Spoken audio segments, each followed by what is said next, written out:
Reflexão da liturgia da palavra deste domingo, o 25º domingo do tempo comum.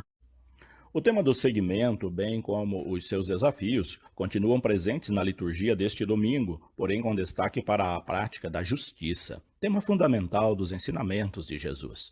A prática da justiça é a ação do justo, e ser justo sempre foi algo tremendamente desafiador. Os justos nem sempre são compreendidos.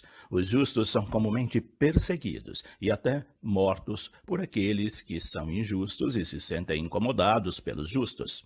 Assim sendo, a proposta cristã é uma proposta desafiadora, porque é uma proposta que prima pela justiça. Quem não é justo não se enquadra no segmento de Jesus. Por isso, não devemos seguir Jesus apenas para obter vantagens, lugar, destaque, visibilidade, nesta ou na outra vida, pois quem tiver essa intenção se decepcionará. Essa e outras questões e situações estão presentes na liturgia deste domingo e nos fazem pensar como anda o nosso ser cristão. A primeira leitura do livro da Sabedoria fala da perseguição dos justos. Ciladas são armadas para aqueles que representam um estorvo. Os que, com seu comportamento justo, se opõem ao modo de agir dos que não se preocupam com a justiça. O justo incomoda porque não se cala diante das injustiças. Todo aquele que denuncia injustiças, coisas erradas, corre risco de vida. Primeiro vêm as ameaças, depois a perseguição e, por fim, a morte, caso o justo persista incomodando. Foi assim que aconteceu com tantos que lutaram pela justiça. Basta ver a história dos mártires dos nossos tempos. Eles foram mortos porque incomodavam, porque denunciavam as injustiças. Os injustos testam os justos para ver se eles desistem, mas se o justo confiar verdadeiramente em Deus, ele não desistirá.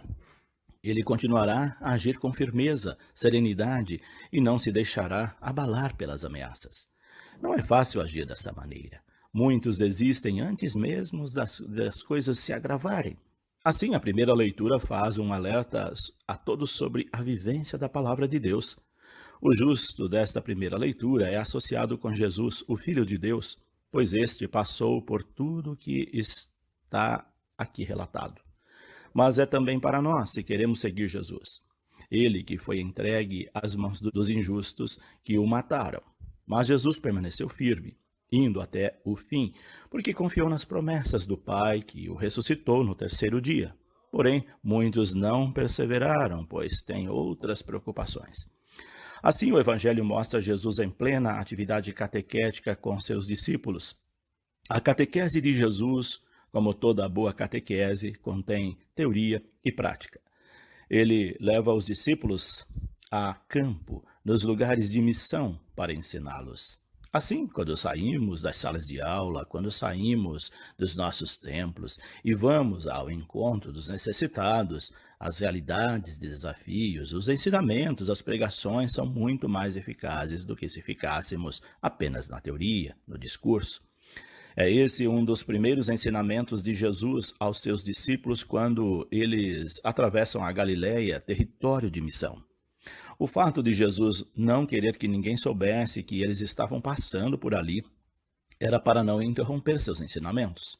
Era momento de catequese, aula prática, de campo.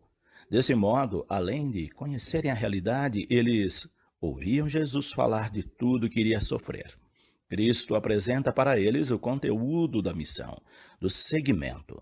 Porém, como hoje, nem todos estavam interessados. Alguns queriam mesmo era lugar de destaque. Por isso, enquanto Jesus ensinava, eles discutiam entre si quem seria o maior, quem seria o mais importante, quem teria mais privilégios, enfim, coisas que não condiziam com a proposta de Jesus.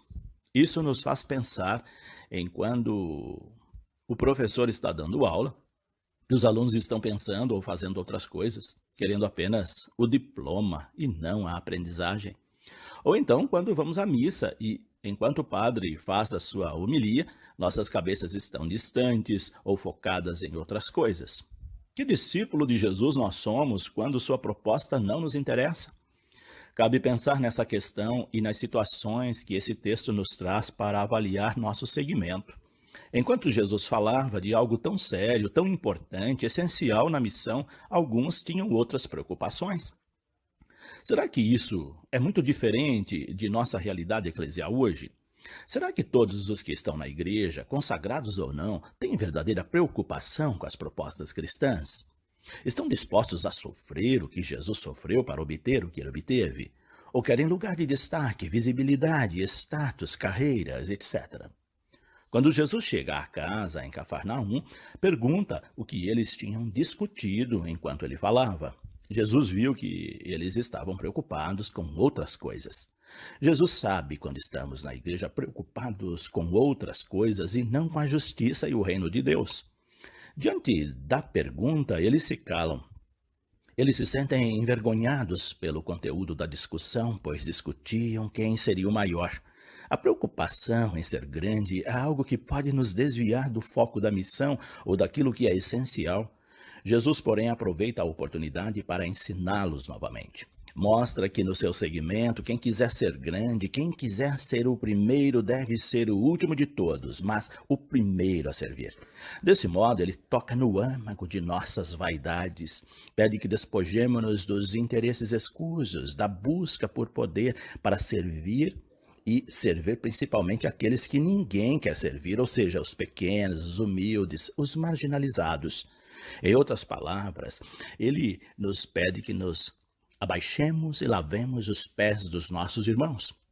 Esse ato nos tornará grandes e visíveis diante de Deus. Nessa vida, quem recebe títulos e honra e glória dificilmente os receberá na outra vida, mas quem passou sua vida servindo na humildade, sem se preocupar com honrarias e grandezas, vai se tornar o primeiro diante de Deus. O exemplo da criança é muito expressivo. Jesus a coloca no meio deles para mostrar que os pequenos, os dependentes, os vulneráveis precisam estar no centro de nossas preocupações.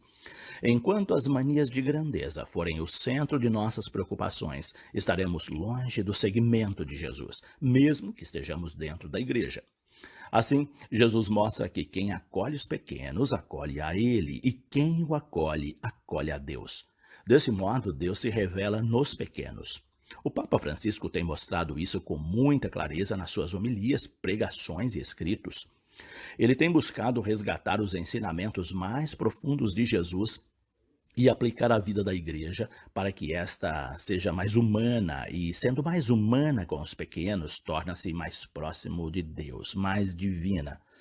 Para que isso venha a ocorrer na igreja e na sociedade, é preciso banir sentimentos como a inveja, pois onde há inveja, há rivalidades, e onde há rivalidades, há desordens e toda espécie de obras más, diz a carta de Tiago na segunda leitura de hoje.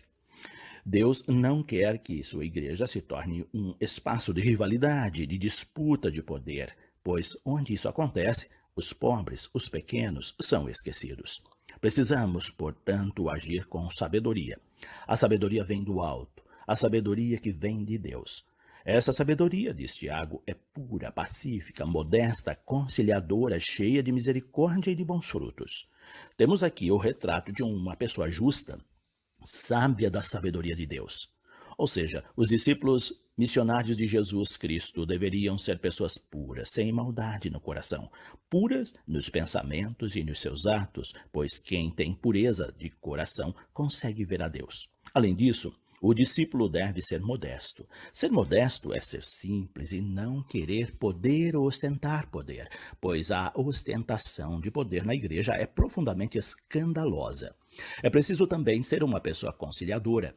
Quem é conciliador busca sanar as divisões, as discórdias que, porventura, venham a ocorrer entre os discípulos. Não pode faltar no coração do discípulo a misericórdia. Embora tenhamos um Deus infinitamente misericordioso, faltamos muitas vezes com a misericórdia para com nossos irmãos. A misericórdia revela a face de Deus, e quem é misericordioso transmite Deus nos seus atos. Enfim, não podemos ser parciais ou agir com fingimento. Esse procedimento, além de ser feio, é injusto, pois quem age assim não é uma pessoa confiável. Temos que dar bons frutos, e esses bons frutos chama-se justiça. O fruto da justiça é semeado na paz, diz a carta de Tiago. Assim, os que promovem a paz, fruto da justiça, promovem a paz de Cristo, sendo, portanto, pessoas de Deus, verdadeiros discípulos. Enfim, se ainda existem guerras entre nós, brigas, discórdias, é sinal de que ainda cultivamos em nós paixões desordenadas. Paixões que nos tornam pessoas intolerantes, mesquinhas e vis, distantes de Deus e de seus projetos. Pensemos sobre essas e outras situações nesse domingo e assumamos o propósito de seguir a Cristo verdadeiramente, com o coração repleto de bondade e desprovido de interesses que não sejam voltados para o bem comum, para a edificação da vida dos que sofrem. Deus abençoe a todos. Padre José Carlos Pereira.